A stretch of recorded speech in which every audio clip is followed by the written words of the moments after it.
Dark web crypto కరెన్సీతో దేశానికి సవాళ్లే అమిత్ షా. నేడు అరకు లోయకు సుప్రీంకోర్టు జడ్జిలు. మహిళా శిశు సంక్షేమంలో తెలంగాణ ఆదర్శం, సీతక్క వెల్లడి. హిందువులపై దాడులు రాజకీయపరమైనవే, ప్రకటించిన Bangladesh. Dark web crypto currency, డ్రోన్లు దేశానికి ఇప్పటికీ సవాలుగా మారుతున్నాయని, వీటికి కఠిన చర్యల ద్వారా నియంత్రించాల్సిన అవసరం ఉందని కేంద్ర హోంమంత్రి అమిత్ షా అన్నారు.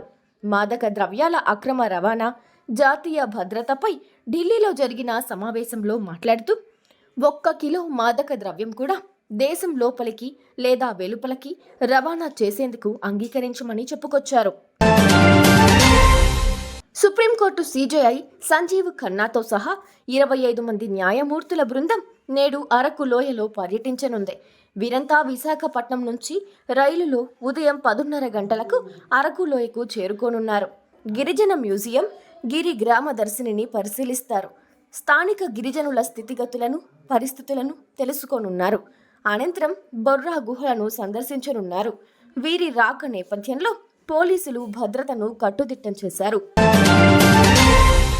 మహిళా శిశు సంక్షేమంలో తెలంగాణ దేశానికి ఆదర్శంగా నిలుస్తోందని మంత్రి సీతక్క చెప్పారు. ఇందుకోసం ప్రభుత్వం అనేక సంక్షేమ కార్యక్రమాలను అమలు చేస్తోందన్నారు. రాజస్థాన్లోని ఉదయపూర్లో కేంద్ర మహిళా శిశు సంక్షేమ శాఖ మంత్రి అధ్యక్షతన చింతన్ శిబిర్ కార్యక్రమం జరిగింది. రాష్ట్రంలో 35,700 అంగన్వాడీ కేంద్రాలను నడుపుతున్నట్లు చెప్పారు. దేశంలో ఎక్కడా లేని విధంగా స్వయం సహాయక బృందాల మహిళలతో అంగన్వాడీ చిన్నారులకు యూనిఫామ్లను ఉచితంగా అందజేసినట్లు చెప్పారు. గతేడాది తమ దేశంలో హిందూ, బౌద్ధ, క్రైస్తవ మైనార్టీలపై జరిగిన దాడులు చాలా వరకు రాజకీయపరమైనవేనని బంగ్లాదేశ్ తాత్కాలిక ప్రభుత్వం ప్రకటించింది. కొన్ని మాత్రం మతపరమైనవని అంగీకరించింది. ఈ దాడులపై నమోదైన కేసుల్లో 35 మందిని అరెస్టు చేసినట్లు తెలిపింది. తమపై గతేడాదిలో 2010 మతపరమైన దాడులు జరిగాయని బంగ్లాదేశ్లోని Hindu, Buddhist, Christian unity council ఇటీవల ఆరోపించింది.